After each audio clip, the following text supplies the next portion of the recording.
यो रेडियो नेपाल हो। अब अस्ट्रिया नेपालबाट समाचार सुन्नुहोस्। शुरूमा प्रमुख समाचार। राष्ट्रपति विद्यादेवी भण्डारीद्वारा नेकपा एमाले सहित विभिन्न 7वटा राजनैतिक दल र 3 स्वतन्त्र सांसदको समर्थनमा नेकपा माओवादी केन्द्रका अध्यक्ष पुष्पकमल दाहाल प्रचण्ड प्रधानमन्त्रीमा नियुक्त। आज अपराह्न 4 बजे नवनियुक्त प्रधानमन्त्री प्रचण्डको शपथ ग्रहण हुने। दुई छिमेकी चीन र भारतद्वारा नवनियुक्त प्रधानमन्त्री प्रचण्डलाई बधाई ज्ञापन। शीतलहर र हिमपातको जोखिमबाट जोगिन स्वास्थ्य तथा जनसंख्या मन्त्रालयको अपील। विभिन्न 15 बुँदे घोषणा पत्र जारी गर्दै सरकारी वकिलको सम्मेलन सम्पन्न। र अमेरिका र क्यानाडामा अत्यधिक चिसोका कारण 38 जनाको मृत्यु। सुन त, भोलिको मिटिङको लागि सबैलाई फोन गर्यो? छैन सर, मेरो मोबाइलमा ब्यालेन्स नै थिएन। अलि पछि गर्छु ल्यान्डलाइनबाट। ल हेर, मोबाइलमा ब्यालेन्स छैन भनेर हुन्छ? तिमीलाई थाहा छैन यस कार्यालयले नेपाल टेलिकमको कर्पोरेट युजर ग्रुप अर्थात सीयूजी सेवा लिएको छ। तिम्रो नम्बरलाई पनि सीयूजीमा सहभागी गराउन। अनि सर, मेरो त प्रिपेड नम्बर हो नि। अहिले नेपाल टेलिकमले प्रिपेड र पोस्टपेड दुवै फोनमा सीयूजी सेवा लागू गरिसकेको छ। सीयूजीमा आबद्ध भएपछि हाम्रो कर्मचारीहरू बीच निशुल्क र नेपाल टेलिकमको नेटवर्कमा सस्तो दरमा फोन तथा एसएमएस गर्न र डाटा चलाउन पाइन्छ नि। तिमीलाई थप जानकारी चाहिएमा नेपाल टेलिकमको वेबसाइट www.ntc.net.np मा हेर न। नेपाल टेलिकम, राष्ट्रको संचार।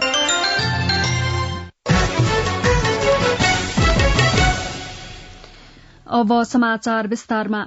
नेकपा माओवादी केन्द्रका अध्यक्ष पुष्पकमल दाहाल प्रचण्ड प्रधानमन्त्रीमा नियुक्त हुनु भएको छ। राष्ट्रपति विद्यादेवी भण्डारीले नेपालको संविधानको धारा 76 को उपधारा 2 बमोजिम माओवादी अध्यक्ष प्रचण्डलाई प्रधानमन्त्री पदमा नियुक्त गर्नु भएको राष्ट्रपति कार्यालय शीतल निवासले जनाएको छ। माओवादी केन्द्रका अध्यक्ष प्रचण्ड नेकपा एमाले, राष्ट्रिय स्वतन्त्र पार्टी, राष्ट्रिय प्रजातन्त्र पार्टी, जनता समाजवादी पार्टी, जनमत पार्टी, नागरिक उन्मुक्ति पार्टी र 3 जना स्वतन्त्र सांसदको समर्थनमा तेस्रो पटक प्रधानमन्त्री पदमा नियुक्त हुनु भएको हो। नवनियुक्त प्रधानमन्त्री प्रचण्डले यसअघि 2065 साउनदेखि 2066 वैशाख 21 गतेसम्म र 2073 साउन 19 देखि 2074 जेठ 23 गतेसम्म प्रधानमन्त्रीका रूपमा कार्यभार सम्हाल्नु भएको थियो। राष्ट्रपति विद्यादेवी भण्डारीले नवनियुक्त प्रधानमन्त्री पुष्पकमल दाहाल प्रचण्डलाई आज दिउँसो 4 बजे राष्ट्रपति भवन शीतल निवासमा पद तथा गोपनीयताको शपथ गराउनु हुने कार्यक्रम रहेको राष्ट्रपति कार्यालयका प्रवक्ता सागर आचार्यले जानकारी दिनुभयो। हिजो साँझ राष्ट्रपति कार्यालय शीतल निवास पुगेर नेकपा माओवादी केन्द्रका अध्यक्ष पुष्पकमल दाहाल प्रचण्डले राष्ट्रपति विद्यादेवी भण्डारी समक्ष प्रधानमन्त्री पदका लागि दावी पेश गर्नुभएको थियो। राष्ट्रपति समक्ष नयाँ सरकारका लागि दावी पेश गर्न नेकपा एमालेका अध्यक्ष केपी शर्मा ओली, राष्ट्रिय स्वतन्त्र पार्टीका सभापति रवि लामिछाने, राष्ट्रिय प्रजातन्त्र पार्टीका अध्यक्ष राजेन्द्र लिङदेन, जनता समाजवादी पार्टीका अध्यक्ष उपेन्द्र यादव, जनमत पार्टीका अध्यक्ष डाक्टर सीके राउत लगायतका नेताहरू राष्ट्रपति कार्यालय शीतल निवास पुग्नु भएको थियो। त्यसअघि एमाले अध्यक्ष केपी ओलीको निवास बालकोटमा भएको छलफलमा अध्यक्ष प्रचण्डलाई नेकपा एमालेका 78, राष्ट्रिय स्वतन्त्र पार्टीका 20, राष्ट्रिय प्रजातन्त्र पार्टीका 14, जनता समाजवादी पार्टीका 12, जनमत पार्टीका 6, नागरिक उन्मुक्ति पार्टीका 4 सांसद सहित कुल 166 सांसदको समर्थन जुटेको थियो। राष्ट्रपति समक्ष नयाँ सरकारको दावी पेश गर्ने समयसम्ममा स्वतन्त्र सांसदहरू डाक्टर अमरेश कुमार सिंह, प्रभु शाह र किरण कुमार शाहले पनि समर्थन जनाएपछि माओवादी अध्यक्ष प्रचण्डको पक्षमा कुल 169 सांसदको समर्थन जुटेको हो। हिजो दिउँसो नयाँ सरकार गठनका लागि हालको सत्ता गठबन्धनका दलहरूबीच प्रधानमन्त्री निवास बालुवाटारमा पटक पटक छलफल भए पनि सहमति हुन सकेको थिएन। सत्तारूढ़ गठबन्धनबीच सहमति जुट्न नसकेपछि माओवादी केन्द्रका अध्यक्ष पुष्पकमल दाहाल प्रचण्ड बालकोट पुगेर नेकपा एमालेका अध्यक्ष केपी शर्मा ओलीसँग आफ्नो नेतृत्वमा नयाँ सरकार गठनका लागि छलफल चलाएपछि नयाँ गठबन्धन निर्माण भएको थियो। बालकोटको छलफलपछि नेकपा एमालेका महासचिव शंकर पोखरेलले पहिलो ठूलो दलले सरकार गठनका लागि दावी पुर्याउन नसकेपछि दोस्रो दलको हैसियतले निकास दिनका लागि आफूहरूले नयाँ गठबन्धन निर्माण गरेको बताउनु भएको थियो। सम्पूर्ण निर्वाचनले नेपाली कांग्रेसलाई पहिलो दलका रूपमा निर्वाचित गरे पनि उसले 2 अन्तर्गतको सरकार गठनका लागि अग्रसरता पहलकदमी र निष्कर्षमा पुर्याउने काम गर्न नसकेपछि स्वाभाविक रूपमा दोस्रो ठूलो पार्टीका रूपमा नेकपा एमाले 2 अन्तर्गतको सरकार गठनका लागि पहलकदमी लिनुपर्ने एउटा नैतिक बाध्यता आइलाग्यो। सम्माननीय राष्ट्रपतिले भनेको समयमा 2 अन्तर्गतको सरकार गठन नहुँदाखेरि स्वाभाविक रूपमा 3 अन्तर्गतको सरकार गठन हुने र त्यसमा एउटा दल विशेषको सरकार रहने, जुन कुरा आम निर्वाचनको जनादेश भन्दा विपरीत हुने अवस्थालाई ध्यानमा राखेर हामीले 2 अन्तर्गतीय सरकार गठनका लागि दलहरूका बीचमा छलफल गर्यौं र दलहरूका बीचको छलफल एउटा निष्कर्षमा पुगेको छ। नयाँ सरकार गठनका लागि राष्ट्रपति भण्डारीले 2 वा 2 भन्दा बढ़ी दलको समर्थनमा सरकारको दावी गर्न हिजो साँझ 5 बजेसम्मको समय दिनु भएको थियो। नवनियुक्त प्रधानमन्त्री पुष्पकमल दाहाल प्रचण्डलाई छिमेकी मित्र राष्ट्रले बधाई तथा शुभकामना दिँदै सफल कार्यकालको शुभकामना दिएका छन्। प्रधानमन्त्री दाहाललाई चीनिया र भारतीय राजदूतावासका तर्फबाट बधाई दिएको हो। नेकपा माओवादी केन्द्रका अध्यक्ष दाहाल हिजो मात्रै प्रधानमन्त्रीमा नियुक्त हुनुभएको हो। प्रधानमन्त्रीका रूपमा माओवादी केन्द्रका अध्यक्ष दाहालले आज पद तथा गोपनीयताको शपथ लिनुहुने कार्यक्रम तय भएको छ। नवनियुक्त प्रधानमन्त्री दाहालका प्रेस संयोजक सूर्य किरण शर्माका अनुसार चीनका कार्यवाहक राजदूत वाङ सिन र नेपालका लागि भारतीय राजदूत नवीन श्रीवास्तवले टेलिफोन मार्फत बधाई दिनुभएको हो। दुवै राजदूतले माओवादीका अध्यक्ष दाहाल प्रधानमन्त्रीमा निर्वाचित हुनुभएकोमा बधाई दिँदै उहाँको कार्यकालमा 2 देशको सहकार्य र सम्बन्ध थप विस्तारित हुने बताउनु भएको थियो। नेकपा एकीकृत समाजवादीले विकसित मुलुकको राजनीतिक परिस्थितिको अध्ययन गरी देश, जनता र पार्टीको हितलाई सर्वोपरि ध्यानमा राखेर अगाडि बढ़ने निर्णय गरेको छ। एकीकृत समाजवादीको हिजो बसेको केन्द्रीय सचिवालय बैठकले पछिल्लो विकसित राजनीतिक घटनाक्रमलाई गम्भीरतापूर्वक छलफल गरी निर्णय गरेको महासचिव डाक्टर बेदुराम भूषालले जानकारी दिनुभयो। नेकपा एमाले गण्डकी प्रदेश संसदीय दलको नेतामा खगराज अधिकारी सर्वसम्मत चयन हुनुभएको छ। आइतबार बसेको एमाले बैठकले एमाले संगठन विभाग प्रमुख अधिकारीलाई संसदीय दलको नेतामा सर्वसम्मत चयन गरेको हो। पूर्व गृहमन्त्री समेत रहनुभएका अधिकारीलाई एमाले गण्डकीको मुख्यमन्त्रीका रूपमा अघि सारेको छ। अधिकारी कास्की क्षेत्र नम्बर 1 को कबाट निर्वाचित हुनुभएको थियो। स्वास्थ्य तथा जनसंख्या मन्त्रालयले शीतलहर र हिमपातको जोखिमबाट बच्न आग्रह गरेको छ। मन्त्रालयका सहप्रवक्ता डाक्टर समीर कुमार अधिकारीले केही समय यता चिसोसँगै शीतलहर र हिमपातले जनजीवनमा असर पार्ने भएकाले त्यसबाट बच्न आग्रह गर्नुभयो। चिसोबाट बच्न शरीरको सबै भाग ढाक्ने गरी बाक्लो तथा न्यानो लुगा लगाउन, कोठा न्यानो पार्न र पर्याप्त हावा ओहोर दोहोर हुने व्यवस्था गर्न मन्त्रालयले आग्रह गरेको छ।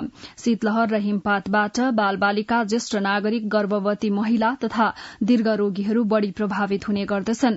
यस्तै आमाको दूध खाने बच्चालाई नियमित रूपमा स्तनपान गराउन, तातो तथा पोसिलो झोल पदार्थ प्रशस्त मात्रामा सेवन गराउन र धूमपान तथा मद्यपान नगर्न मन्त्रालयको आग्रह छ। शीतलहर तथा चिसोमा मुटु रोग, हृदयघात, फोक्सो तथा श्वास प्रश्वासमा समस्या, बालबालिका तथा ज्येष्ठ नागरिकमा निमोनिया, ज्वरो आउने, झाडा पखाला लाग्ने, दम बढ़ने, रुगाखोकी, श्वास फेर्न कठिनाई हुने जस्ता समस्या देखिने गर्दछन्।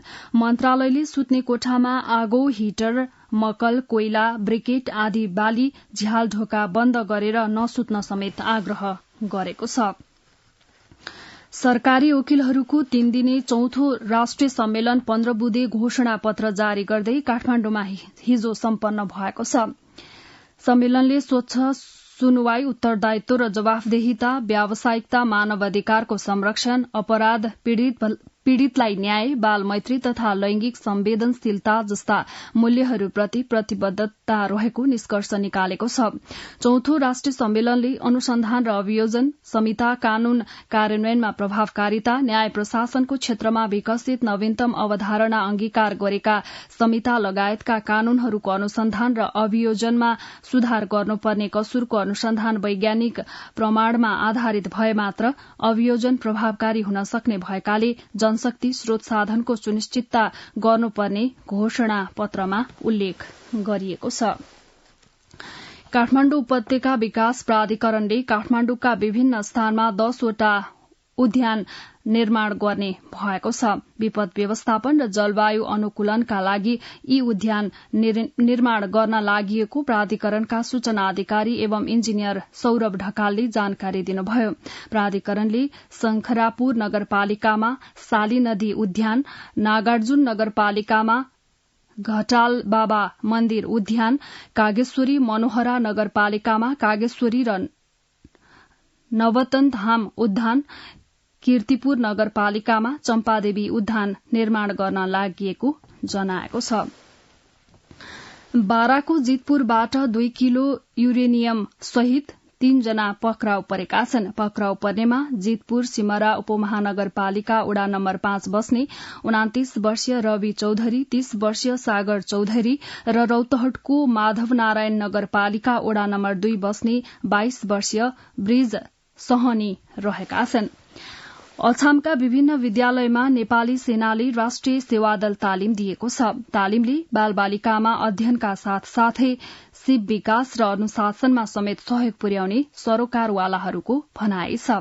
अछामबाट संवाददाता टेकराज भण्डारीको यो रिपोर्ट। एनसीसी को तालिमले हामीलाई आफ्नो नेतृत्व जगाउन, जोसागर ल्याउन, अनुशासनका पाठ सिकाउन अहिले हामीले यहाँ 79 दिन तालिम गरिसकेका छौं। अब हामी 21 दिन कोहलपुरका लागि जाँदैछौं। त्यहाँ पनि हामीले अनुशासनका धेरै कुराहरू सिक्नेछौं। राष्ट्रिय सेवादल एनसीसी तालिमबाट फाइदा पुगेको बताउँदै गंगामावि मंगलसिंह 6 का विद्यार्थी नवीन भण्डारी नेपाली सेनाको भवानी बक्स गण र राष्ट्रिय सेवादल पश्चिम शिक्षालय कोहलपुरले यो वर्ष साँफेबगर 4 स्थित जनकल्याण मावि र मंगलसिंह 6 स्थित गंगामाविका 72 जना छात्र छात्रालाई एनसीसी तालिम दिएको हो। अर्का विद्यार्थी एकेन्द्र नेपाली र रमिता ढुङ्गाना एनसीसीमा आएर हामीले डिल, टाइक्वान्डो अनि एरोबिक्स सिक्यौं। कुनै काम पछि गर्दा पनि प्रमाणपत्र हेर्दाखेरि पनि राम्रो होला जस्तो लाग्छ। अनुशासनको पाठ फाइदा हुने कुरा धेरै सिकाएको छ। आफ्ना छोराछोरीले एनसीसी को तालिम लिन पाउँदा अभिभावक पनि खुसी छन्। अभिभावक लोकराज भण्डारी राम्रो कार्यक्रम हो। यसमा विद्यार्थीहरूले धेरै ज्ञान गुणका कुराहरू सिकेका छन् र आफूले विपद व्यवस्थापनमा गर्नुपर्ने सहयोगको बारेमा सिकेका छन्। तालिमको माध्यमबाट विद्यार्थीहरूलाई नेपाली सेनाबाट प्रदान गरिएका ज्ञान र सिपले पढ़ाइका साथसाथै प्राकृतिक प्रकोपबाट हुन सक्ने जोखिमको उद्धार कार्यमा समेत क्षमताको वृद्धि विकास भएको, छात्र छात्रामा थप अनुशासन बढेको गंगा माविका प्रधानाध्यापक मोतीराम भण्डारी र जनकल्याण माविका प्रधानाध्यापक भीमबहादुर बुढाको भनाइ छ। यसले विद्यालयलाई ठूलो फाइदा पुगेको छ। कार्यक्रममा सहभागी विद्यार्थी भाइ बहिनीहरूको शारीरिक तन्दुरुस्तीका कुराहरू, उन्नी चौथरी विकासका कुराहरू, बोल्ने सिपका कुराहरू, अनुशासनका कुराहरूमा यो कार्यक्रमले ठूलो योगदान दिएको छ। विद्यार्थीहरूलाई अनुशासनमा बस्ने, आचरणमा बस्ने र समूहमा मिलेर काम गर्ने वातावरणको सृजना हुन्छ। गत साउन 1 गतेदेखि विद्यालयमा सञ्चालित जुनियर डिभिजन तालिम पश्चात कोहलपुरमा क्षेत्रीय स्तरको तालिम पनि लिएका छन्। तालिममा विविध विषयमा ज्ञान दिएको प्रशिक्षक नेपाली सेनाका हुद्दा हवलदार भुवन रायमाझी बताउनुहुन्छ। फिजिकल गर्न सकिन्छ एउटा त्यो भयो। टाइक्वान्डो गर्दाखेरि आफ्नो पर्सनल लाइफलाई सेफ्टी पनि हुने यी चीजहरू गराइन्छ। जिल्लाको मोडल ब्रिफिङहरू गराउँछ, पब्लिक स्पिकिङहरू, सांस्कृतिक कार्यक्रमहरू भयो। विद्यार्थीको चौतर्फी विकासका साथै राष्ट्रप्रति समर्पित गराउन सहयोग गर्ने यस्ता तालिमको विद्यार्थी, शिक्षक तथा अभिभावकहरूले निरन्तरताको माग गरेका छन्। टेकराज भण्डारी, रेडियो नेपाल, अछाम। यस वर्षको बिजुलीमाया वन संगीत राष्ट्रिय पुरस्कार वरिष्ठ गायक संगीतकार तथा लेखक डाक्टर किरण प्रधानलाई प्रदान गरिने भएको छ। भीम विराङ संगीत साहित्य कला प्रतिष्ठान हेटौडाद्वारा स्थापित पुरस्कारको राशि 1 लाख रूपियाँ नगद तथा प्रशंसा पत्र रहेको छ। हेटौडाका समाजसेवी तथा व्यवसायी कन्हैयालाल श्रेष्ठले आफ्नो आमाको नामबाट स्थापना गर्नुभएको बिजुली माया वन संगीत राष्ट्रिय पुरस्कारबाट प्रधानलाई सम्मान गर्न लागि प्रतिष्ठानले जनाएको छ। स्वास्थ्य तथा जनसंख्या मन्त्रालयले कोरोना भाइरसको संक्रमण बढ़िरहेकाले सबैलाई बुस्टर डोज खोप लगाउन आग्रह गरेको छ। मन्त्रालयका प्रवक्ता डाक्टर संजय कुमार ठाकुरले संक्रमण छिमेकी भारत र चीनमा बढ़िरहेकाले सबैलाई बुस्टर डोज लगाउन आग्रह गर्नुभएको हो। छिमेकी मुलुकमा देखिएको BF7 नामक प्रजातिको नयाँ भेरिएन्ट खुला सिमानाका कारणले नेपालमा भित्रिन सक्ने भएकाले सजगता अपनाउन समेत मन्त्रालयले आग्रह गरेको छ। नेपालमा नयाँ प्रजातिको BF7 नामक भाइरस हालसम्म भने नदेखिएको मन्त्रालयले जानकारी दिएको छ। अब अन्तर्राष्ट्रिय समाचार। अमेरिका र क्यानाडामा अत्यधिक चिसोका कारण कम्तीमा 38 जनाको मृत्यु भएको छ।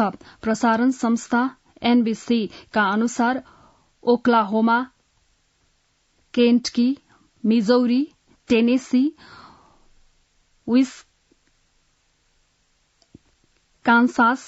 नेब्रास्का, ओहायो, न्यूयोर्क, कोलोराडो र मिशिगन राज्यमा गरी 38 जनाको मृत्यु भएको हो। ओहायो राज्यको स्यान्डुस्की नजिकै ओहायो टर्नपाइकमा 46 सवारी साधन एक आपसमा ठोकिँदा 4 जनाको मृत्यु भएको खबर पनि प्राप्त भएको छ। ओहायोको गवर्नर माइक डेवाइनले घटनालाई सड़कमा भएका यो साताको भयानक दुर्घटनाको संज्ञा दिनु भएको छ।